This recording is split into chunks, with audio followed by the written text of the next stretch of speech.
রাজ smart study YouTube চ্যানেলে আপনাকে স্বাগত জানাই। আজকে আমি আপনার সামনে একটা গুড নিউজ তুলে ধরতে চলেছি। গুড নিউজটা হলো এটাই, West Bengal school service commission অর্থাৎ পশ্চিমবঙ্গে বা রাজ্যের শিক্ষক নিয়োগের নতুন নিয়ম নিয়ে এসেছে। নতুন নিয়ম কি না, নবম ও দশম এবং একাদশ ও দ্বাদশ শ্রেণীর শিক্ষক নিয়োগের নতুন নিয়ম কি এনেছে, চলে আসুন আজকে এই ভিডিওটির মাধ্যমে আপনার সামনে তুলে ধরতে চলেছি।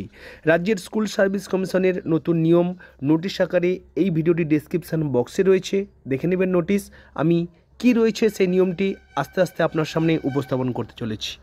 এবার রাজ্যের শিক্ষক নিয়োগের নতুন দিক সমস্ত রাজ্যেই রয়েছে, শুধুমাত্র পশ্চিমবঙ্গ ছাড়া। তাই তো এখন থেকেই রাজ্যের শিক্ষক নিয়োগের জন্য নতুন নিয়মের প্রস্তাব করেছে national council for teacher education. তাদের প্রস্তাব অনুসারে মাধ্যমিক স্তর অর্থাৎ নবম শ্রেণী থেকে উচ্চ মাধ্যমিক অর্থাৎ দ্বাদশ শ্রেণী পর্যন্ত টেট বাধ্যতামূলক করা হয়েছে। প্রসঙ্গত সোমবার টেট নিয়ে জাতীয় সম্মেলনে আলোচনা করা হয়। টেট অর্থাৎ শিক্ষক যোগ্যতা পরীক্ষা হলো এমন একটি পরীক্ষা যেখানে শিক্ষক হতে ইচ্ছুকদের বাছাই করা হয়।